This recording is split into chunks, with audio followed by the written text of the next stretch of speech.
Hello everyone.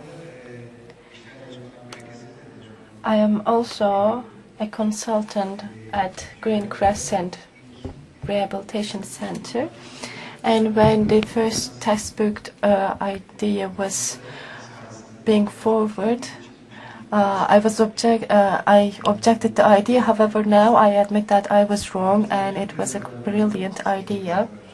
And we have many authors, so I would like to thank for their contributions and efforts.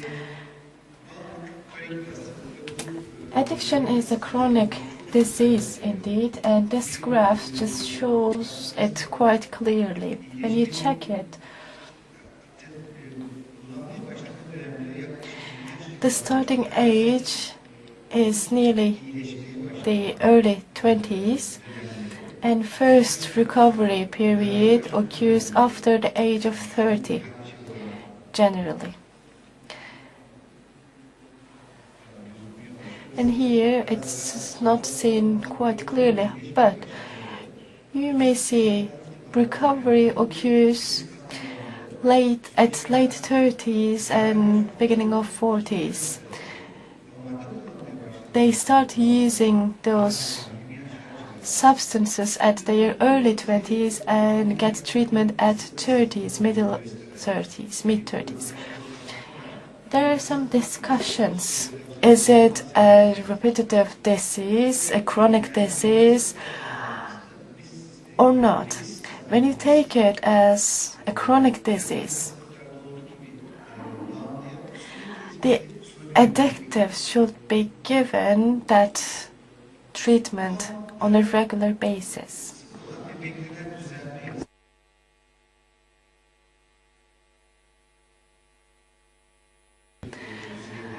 And you can see there is a steep increase first and it's getting stabilized. But nearly 30% of the addicts do not have this recovery curve. First, it is slow, you can see here, but then there is an increase in the recovery rate. So we have two important questions. We had this recovery rate, it's getting better, but we shouldn't get a decrease. And who should be responsible from that? In addict rehabilitation centers, can we do that really? And the second question, when we have the slow increase in rehabilitation, it's like on and off in the treatment. For example, in Amatem, a rehabilitation center, can they really provide this treatment, this care to these addicts realistically? Because addiction is a quite complex concept. It is quite difficult to do the follow-up, and when you just think that it's getting better, it could be getting worse indeed. And in every stages you need to keep the controls on your hand. While working with an addict, you should be in touch with the physician, work, friends, school, hospital, police center, family, and the social circle of that person.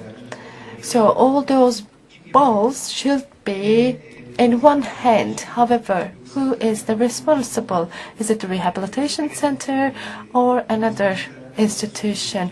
How should we keep this sustainable? So if we can't manage it, then there is a relapse in the patient and they are on again on that substance. But did we really do that? Could we really establish this system? That's why the community-based treatment approach is very important. I do believe that community-based treatment is a system that could provide good outcomes. Not in the far ways of the city. In city centers, for example, quite accessible places. And there should be this engaging atmosphere, and there should be the approach of biopsychosocial. It should be an outpatient concept, And there should be sustainable service in that treatment approach. For example, you got a medical treatment support from one point, and you need financial supports as well, and you need social support. So there should be one center to control all of this. So the place to do that is a community-based treatment centers. And local health and social service engagement is also required, so the transportation is also should be easy and cheap.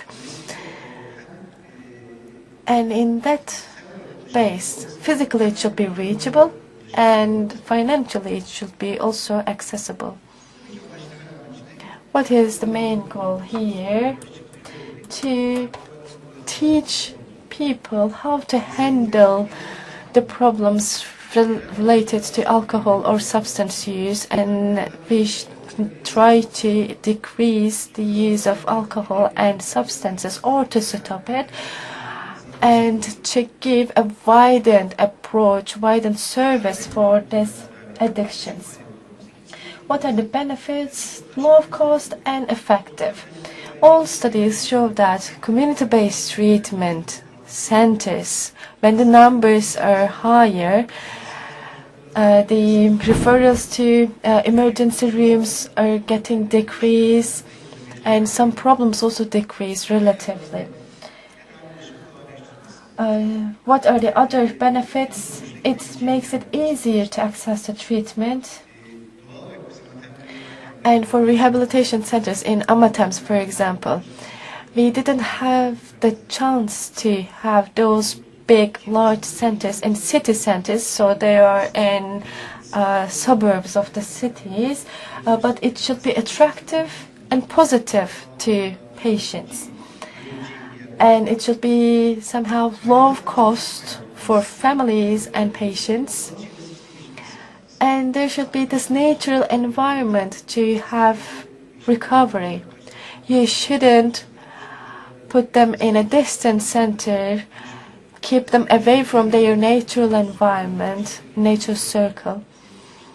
So they need to get the treatment in their environment as well. So the other advantage is that it's somehow flexible to other treatment when compared to other treatment modalities. And since the starting point, there should be a focus on social integration.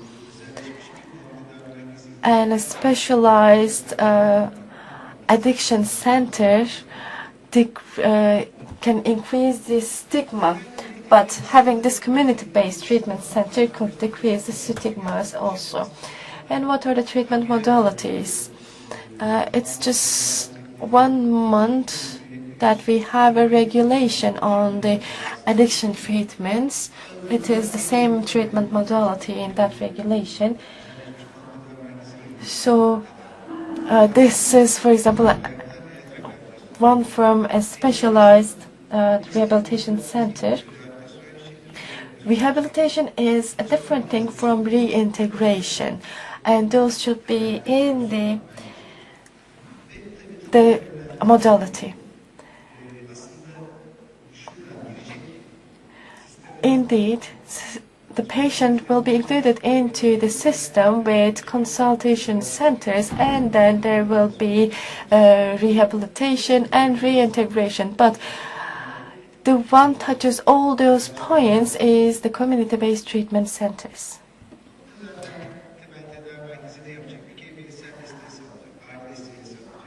This center will provide individual support, family support, group therapies, and outpatient rehabilitation. This is what we think indeed. For example, in Istanbul we have Bahar centers. Rabia will be talking about that. And there should be a connection with the healthcare centers, and it should also provide social support, and there should be field studies. Unfortunately, we can't provide lots of home visits. Governance offices establish some bureaus to visit homes to detect any addiction, but this is somehow bad for a negative approach for the patient. Once we had such a story that one patient started to have this rehabilitation, however, they stopped visiting our center, then we had the home visit. So sending out people is also a security problem. They do not know what to face there. And also there could be resistance from the patient. Are there any teams to do that? Of course. And it is not the duty of those teams to take the patients to rehabilitation center, but to have an overall control, a supervision. They have a passive role indeed to supervise those people.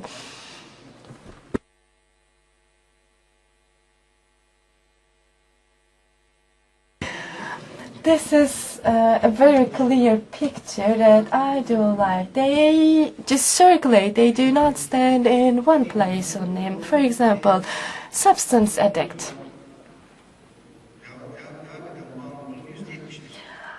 In the community, using 71%. In a legal, the incarcerated people, 60%, in treatment, 35%, in the community, in recovery, 76%. So there is this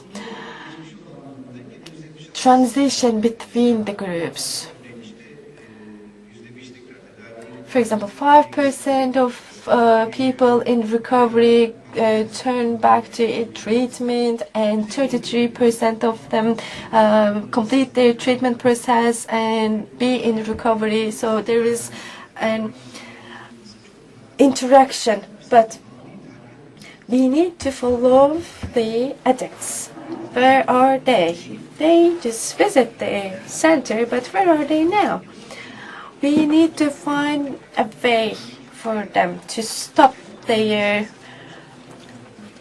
turning back to their habits. So this mobility, if we can't control, the problem rates are getting higher. And these 3 slides that I use, unfortunately I can't provide you some resources, but it reflects quite good problematic areas in Turkey, Amatem, and in some private rehabilitation centers. We had this questionnaire, but first referrals goes to Amatem in the highest percentage. You can see nearly 80%. And in primary care centers, it is 0.6%. However, primary care is the first contact point for a person to get in touch with healthcare system. So there is a problem, most probably. There are state public hospitals, and also university hospitals and private hospitals. But when we check it, it is not possible for us to talk about community-based approach for rehabilitation yet. And the other issue is to access the rehabilitation centers. For Amatems, 30.7% of applicants to Amatem comes from different cities. So nearly 1 out of 3 patients comes from other cities, and this is a huge percentage, I believe. And for Chamatem, the rate is somehow decreased, but it is 25.6% coming from other cities.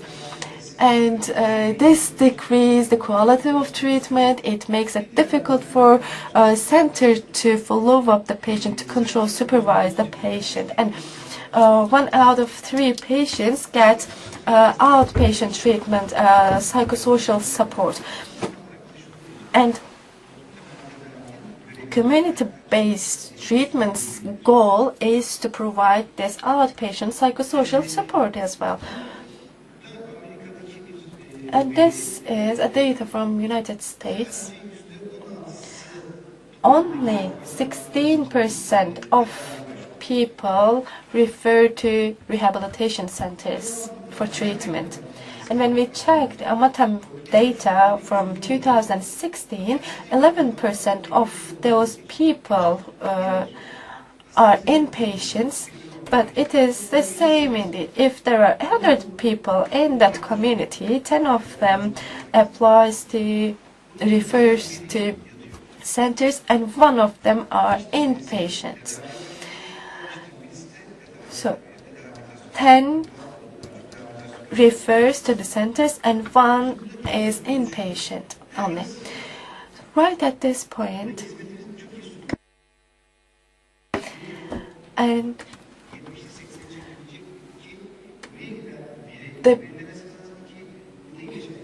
ones who got recovery should be followed up, and in community-based centers, one of the most important functions is that to have this supervision and follow-up. Thank you.